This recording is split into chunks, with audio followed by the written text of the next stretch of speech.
Hello dear bankers, I Purva welcome you all to this EduTabs platform. So if you are targeting for JIB November 2026 examination, this series JIB Target 50 is for you. इस series का क्या motive है? इस series का motive है that we are studying in a pattern कि आपके examination में you are able to secure at least 50 marks in the examination, right? इस सीरीज को अगर आप अच्छे से फॉलो करते हैं, रेगुलर प्रैक्टिस करते हैं, तो you will be able to score 50 marks in your November 2026 examination, right? So इस सीरीज में लगभग 50 लेक्चर्स रहेंगे for each component of your JIB। आज AFM का लेक्चर नंबर 4 है जिसमें हम अकाउंटिंग कंसेप्ट पढ़ने वाले हैं। देखिए, अकाउंटिंग कंसेप्ट थोड़ा सा लंबा टॉपिक है, so we'll cover it into 3 parts. This is the first part of that particular accounting concepts, ठीक है ना? अब जिस तरीके से आपके एग्जाम प्रिपरेशन के लिए कंटेंट अंडरस्टैंडिंग इंपॉर्टेंट है, इन दिस सेम वे आपकी एग्जाम प्रिपरेशन के लिए प्रीवियस ईयर क्वेश्चंस का एनालिसिस बहुत इंपॉर्टेंट है। क्यों? क्योंकि प्रीवियस ईयर क्वेश्चन के एनालिसिस से ही आपको पता चलेगा कि एग्जामिनेशन में किस तरीके के क्वेश्चंस आते हैं, कहाँ कहाँ से क्वेश्चंस आते हैं, कौन से इंपॉर्टेंट टॉपिक्स हैं, कौन से लेसर इंपॉर्टेंट टॉपिक्स एग्जामिनेशन में हैं, right? So for that we have prepared this document. इस डॉक्यूमेंट में मई 2023 से लेकर अब तक के previous year questions along with important concepts included है। इस डॉक्यूमेंट को अवेल कर सकते हैं आप, that too free of cost. और कैसे? आपको लिंक जो डिस्क्रिप्शन में दिया हुआ है उसके ऊपर क्लिक करना है, वहां पर जाकर अपनी कुछ डिटेल्स फिल आउट करनी है, एंड जैसे ही आप अपनी डिटेल्स फिल आउट करेंगे you will get this document in your device, और आपकी तैयारी में इस डॉक्यूमेंट से काफी हेल्प आपको मिलेगी। तो let's start with the topic, ठीक है ना? तो अकाउंटिंग जो कंसेप्ट हमारा चैप्टर नंबर 2 है हमारे सिलेबस का, वहां पर मैंने अकाउंटिंग प्रिंसिपल्स की क्लासिफिकेशन कुछ इस तरीके से की है। पूरे जो मैंने आपको बताया कि 3 लेक्चर्स में कवर होगा, तो 3 लेक्चर्स में हम ये सभी के सभी अकाउंटिंग कंसेप्ट्स को समझेंगे बारी बारी से, ठीक है ना? आज का जो हमारा लेक्चर रहेगा, it will focus on going concern, consistency and accrual concept, right? So ये क्लासिफिकेशन किसी भी तरीके की हो सकती है। फॉर आवर अंडरस्टैंडिंग मैंने ये क्लासिफिकेशन इस तरीके से प्रिपेयर की है। तो आज हम गोइंग कंसर्न, कंसिस्टेंसी और अक्रूवल बेस को समझ कर चलेंगे, वेयर एज जो अदर कंसेप्ट हैं ये हम नेक्स्ट क्लासेस में डिस्कस करेंगे, राइट? तो सबसे पहले गोइंग कंसर्न कंसेप्ट की बात करते हैं। नाम से क्या पता चल रहा है? क्या कह रहा है गोइंग कंसर्न? कि कोई भी चीज जो चल रही है ना, उसकी बात ही कर रहा है गोइंग कंसर्न।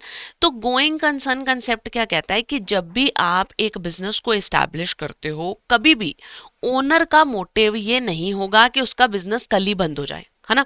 ओनर क्या चाहेगा कि उसका बिजनेस बहुत लंबे टाइम तक चलता रहे। सो गोइंग कंसर्न कंसेप्ट इसी बात को जस्टिफाई कर रहा है कि एक बिजनेस जब भी स्टार्ट किया जाता है, it is never intended to run for a short period of time, या फिर ऐसी इंटेंशन कभी भी बिजनेस की नहीं होगी कि ये बिजनेस जल्दी से जल्दी लिक्विडेट हो जाए, है ना? बिजनेस को बनाने की, बिजनेस को चलाने की इंटेंशन क्या है? That business will continue for a longer period in the future, right? तो यही हमारा गोइंग कंसर्न कंसेप्ट कह रहा है। कंसेप्ट की वजह से, इसी कंसेप्ट की एग्जिस्टेंस की वजह से हम अपनी जो फिक्स्ड एसेट है बिजनेस में, जब हम एसेट्स को खरीदते हैं तो उन एसेट्स को उनकी कॉस्ट वैल्यू पर, यानी जिस वैल्यू पर हमने उन एसेट्स को खरीदा है उस वैल्यू पर हम उसे रिकॉर्ड करते हैं, मार्केट वैल्यू पर रिकॉर्ड नहीं करते। फॉर एग्जाम्पल, मान लीजिए आपके पास एक मशीनरी है, ठीक है ना? मशीनरी आपकी एसेट है। मशीनरी आपने जब खरीदी थी तो वो 2 लाख रुपए की थी, ठीक है? तो आपने उसको 2 लैक्स अलॉन्ग विद जो इसका ऊपर डेप्रिसिएशन होगा माइनस करके आप डेप्रिसिएशन लिखकर अपनी बैलेंस शीट में इस मशीनरी को दिखाते हो, ठीक है?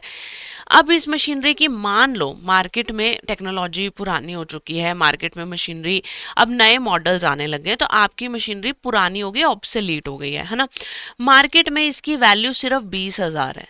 तो आप अपनी मशीनरी को 20,000 पर नहीं, 2 लाख में से डेप्रिसिएशन माइनस कर कर दिखाओगे।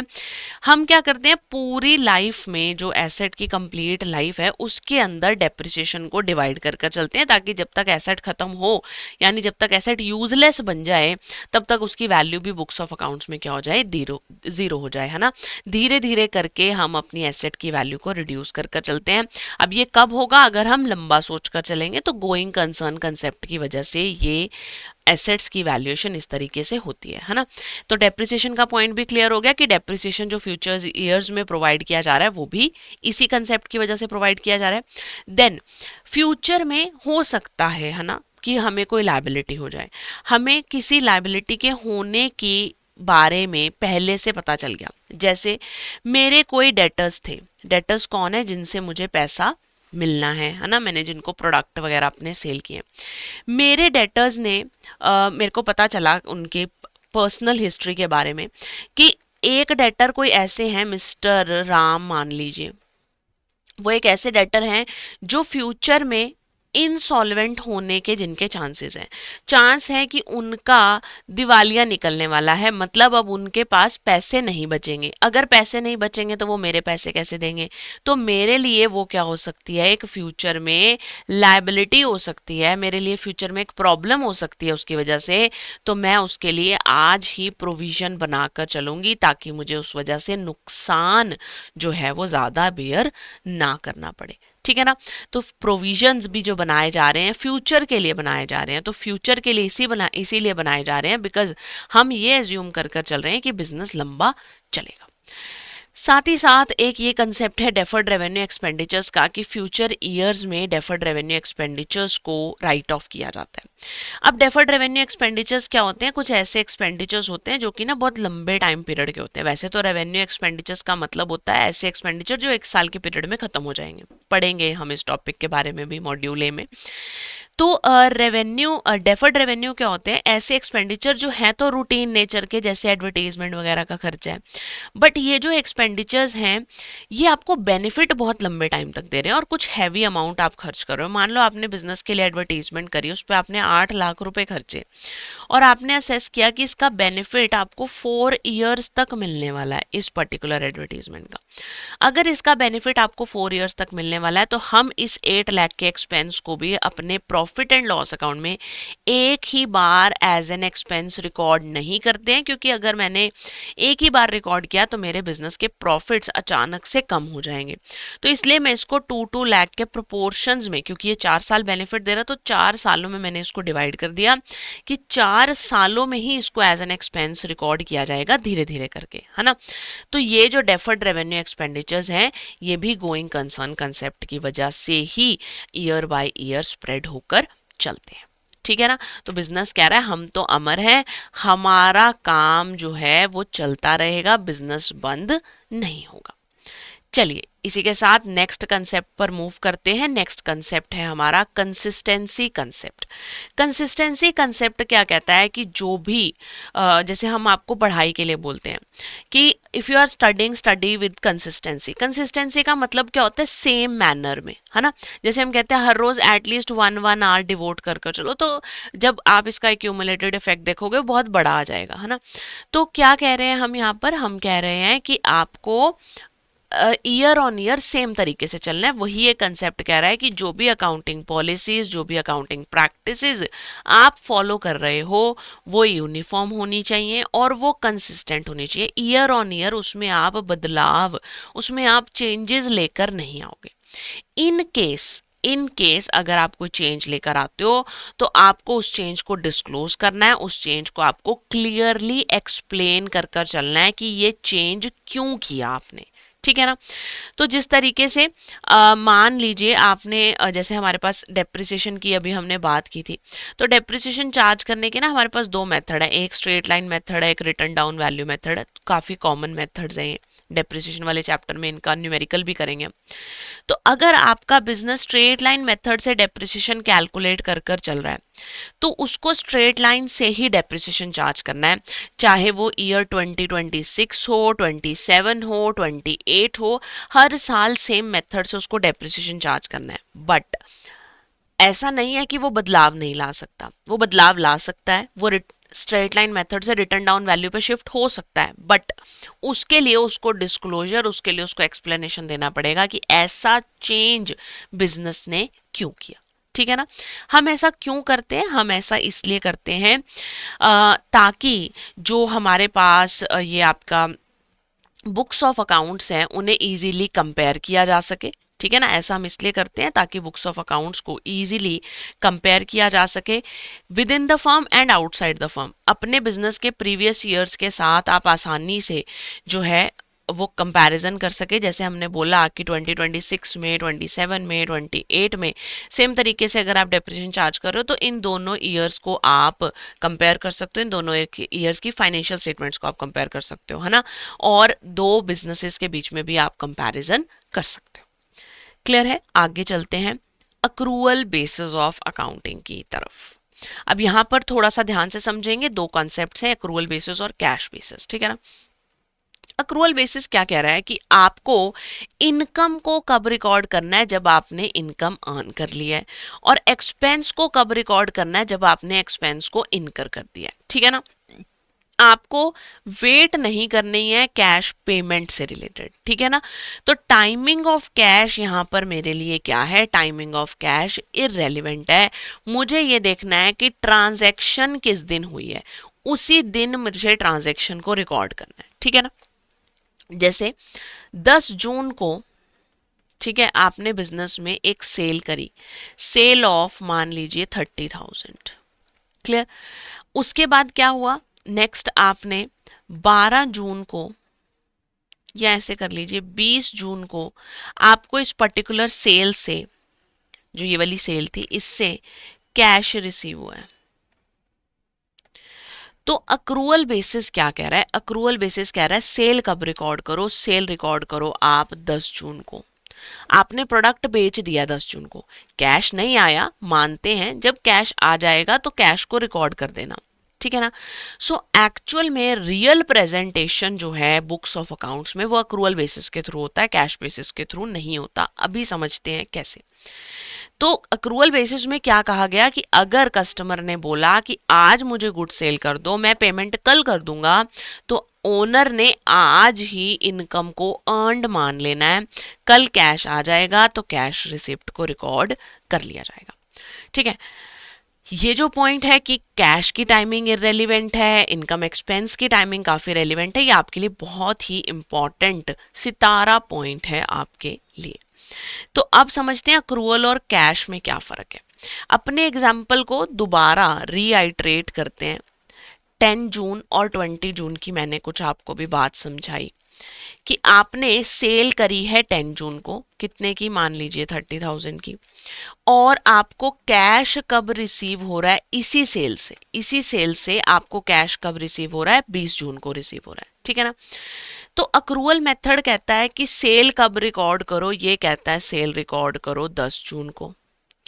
कैश मेथड कहता है सेल कब रिकॉर्ड करो, 20 जून को। थोड़ा सा आप समझ पा रहे हैं कि अक्रूअल मेथड कह रहा है आप ट्रांजैक्शन को तब रिकॉर्ड करो जब अर्न या रिसीव हो चुकी है, जब आपने अर्न किया या फिर आपने कोई एक्सपेंस इनकर किया। कैश मेथड कहता है कैश आएगा तो रिकॉर्ड करो, कैश जाएगा तो रिकॉर्ड करो, यानी कैश मेथड के हिसाब से सेल कब हुई, 20 जून को हुई।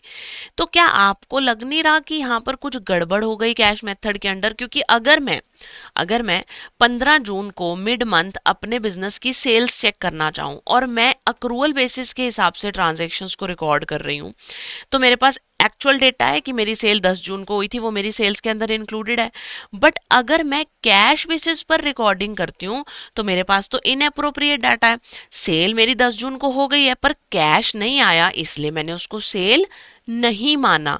इसलिए मेरे बिजनेस में अगर मैं 15 जून को असेसमेंट कर रही हूँ कि मेरी अब तक पहले 15 दिन में महीने के कितनी सेल हो गई है, तो 20 कैश बेसिस के अंडर मुझे करेक्ट इंफॉर्मेशन नहीं मिलेगी। इसीलिए गैप इस मेथड को अप्रूव नहीं करता, टैक्सेशन इस मेथड को अप्रूव नहीं करता और इस मेथड को लेस एक्यूरेट माना जाता है, बिकॉज इसमें मिसलीडिंग इंफॉर्मेशन हो सकती है और ना ही आप ट्रेंड सेटिंग के लिए इसको यूज कर सकते हो।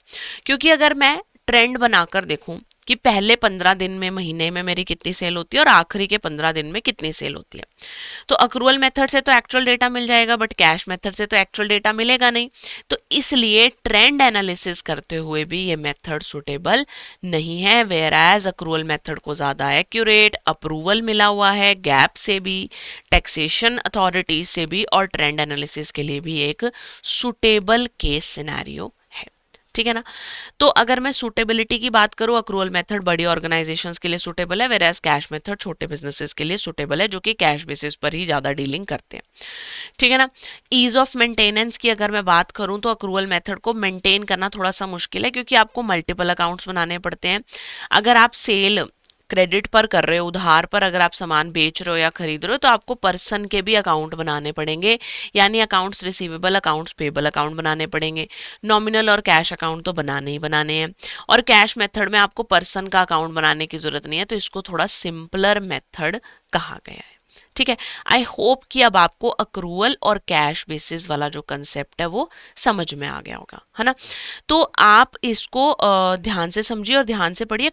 कंफ्यूजन का पॉइंट यहाँ पर अराइज हो सकता है, इन मेथड्स को लेकर कंफ्यूज नहीं होंगे, ये हमारा आगे आने वाले चैप्टर्स में डिटेल में टॉपिक डिस्कशन होगा।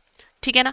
तो आप इस शीट को यूटिलाइज कर सकते हो टू रिवाइज द कॉन्सेप्ट्स। ठीक है, यहाँ पर आपको क्विक समरी दी हुई है for what we have discussed today, और इसी के साथ आज वाले टॉपिक से रिलेटेड क्वेश्चंस कर लेते हैं कि कौन से क्वेश्चंस यहाँ से बन सकते हैं। A business incurred heavy preliminary expenses while setting up operations, instead of charging the entire amount to the current year's profit and loss account, it writes off the expenditure to the several years. कौन से concept की वजह से ये treatment हो सकता है? उसने कंप्लीट अमाउंट करंट ईयर में नहीं लिखा, लेकिन उसने अलग अलग ईयर्स में इसको बांट दिया, तो ये तो गोइंग कंसर्न कंसेप्ट के हिसाब से होगा, क्योंकि गोइंग कंसर्न कंसेप्ट कहता है कि बिजनेस बहुत लंबा चलेगा। Question number 2, consider the following statement regarding consistency concept. Accounting policies को यूनिफॉर्मली अप्लाई करना है, बिल्कुल ठीक बात है। Changes in accounting policies need not be disclose, no this is गलत, क्योंकि आपकी अकाउंटिंग पॉलिसीज का चेंज आपको अगर आप कर रहे हो तो आपको उसको सफिशिएंट डिस्क्लोजर वहां पर देना पड़ेगा। Consistency improve the comparability of financial statements, तो बिल्कुल सही बात है। तो फर्स्ट एंड थर्ड यानी ऑप्शन बी मेरा यहाँ पर करेक्ट आंसर बनेगा। Question number 3, consulting firm completed a project in March 2026 और उसको पेमेंट रिसीव हुई है अप्रैल 2026 में। Under one system of accounting the income was recorded in the March itself. March में जब प्रोजेक्ट खत्म हुआ इनकम रिकॉर्ड कर ली, ये कौन सा कंसेप्ट है? ये तो अक्रूवल है। लेकिन दूसरे सिस्टम में तब रिकॉर्ड हुआ जब कैश है, यानी ये कौन सा कंसेप्ट है? कैश है। तो जहां मार्च में रिकॉर्ड हुई वो अक्रूवल, और जहां कैश में रिकॉर्ड हुई वो आपका कैश बेसिस हो गया अप्रैल वाला। तो यानी आपका ऑप्शन बी यहाँ पर अगेन करेक्ट आंसर रहेगा। ठीक है ना। तो जिस तरीके से हमने आज कंसेप्ट कवर करे, आपको आपके सिलेबस की प्रिपरेशन करना बहुत ही ज़रूरी है फॉर द एग्जामिनेशन। अब उस सिलेबस की प्रिपरेशन के लिए एड्यूटैप आपको क्या ऑफर कर रहा है, आई विल शो यू कि आप क्या करेंगे। कोर्सेज को अवेल करने के लिए आपको जाना है एड्यूटैप की वेबसाइट पर edutap.in। कोर्सेज सेक्शन में जाएंगे, JIB कोर्सेज पर क्लिक करेंगे। जब आप यहाँ से क्लिक कर कर इसे स्क्रॉल डाउन करेंगे तो आपको यहाँ पर मिलेंगे JIB के सभी कोर्सेज जो कि एड्यूटैप ऑफर कर रहा है। We are talking about the full package master course. ठीक है ना। इस मास्टर कोर्स में आपको मिलेंगी डिटेल्ड कंसेप्ट क्लासेस, जिसकी हेल्प से आप अपनी एग्जाम प्रिपरेशन अच्छे से कर पाएंगे। 15-20 मिनट्स की शॉर्ट क्लासेस मिलेंगी आपको, जो आप अपनी कन्वीनियंस के हिसाब से पढ़ सकते हैं, सिलेबस कवर अप कर सकते हैं। लाइव क्रैश कोर्स का एक्सेस मिल जाएगा, लाइव क्लासेस आपको यहाँ पर मिल जाएंगी। कंसेप्ट नोट्स मिल जाएंगे जो कि IIBF मैकमिलन बुक के हिसाब से बनाए गए हैं। Solve previous year question, chapter wise और फुल लेंथ मॉक टेस्ट भी आपको इसी कोर्स में मिल जाएंगे। दैट इज वाई आई से this is a full package complete course. ठीक है। अब जैसे मास्टर कोर्स आपको एक्यूमुलेटेड बेसिस पे चारों सब्जेक्ट्स का एक साथ अवेलेबल है, उसी तरीके से आपको सब्जेक्ट स्पेसिफिक मास्टर कोर्स भी अवेलेबल है। A different course for IIFS, अगर आप 1 या 2 पेपर्स को टारगेट कर रहे हो। PPB के लिए अलग मास्टर कोर्स, AFM के लिए अलग मास्टर कोर्स और RBWM के लिए अलग मास्टर कोर्स। आप इन कोर्सेज में भी खुद को एनरोल कर सकते हैं। साथ ही साथ आपको अगर ये चेक करना है कि किस तरीके से हम लोग पढ़ा रहे हैं, तो एक 3 आवर का ट्रायल कोर्स भी अवेलेबल है, जो कि आपको 1 रुपये की फी पेमेंट से मिल जाएगा, जिसमें आपको कंप्लीट मास्टर कोर्स का एक्सेस मिलेगा फॉर 3 आवर्स। और आप प्रैक्टिस के लिए टेस्ट सीरीज को भी ज्वाइन कर सकते हैं, जिसकी हेल्प से आप अपने क्वेश्चंस की प्रैक्टिस कर सकते हैं, जो आपको एग्जाम में फर्दर हेल्प करेगा। इन कोर्सेज को अवेल करते टाइम प्रिवेलेंट डिस्काउंट कूपन को लगाना नहीं भूलेंगे, ताकि आपको मैक्सिमम डिस्काउंट मिल पाए और थोड़ा सा जो कोर्स है वो आपके लिए और अफोर्डेबल हो पाए। तो आप अपने कंसेप्ट को इसी तरीके से पढ़ते रहिए, आगे बढ़ते रहिए। I wish you all the luck for the examination. कोई भी डाउट, कोई भी क्वेरी हो, आप हमें कॉल कर सकते हो on 8146207241 and you can even email us on hello@edutapp.co.in। मिलते हैं अगले लेक्चर में। Till then take care and bye bye.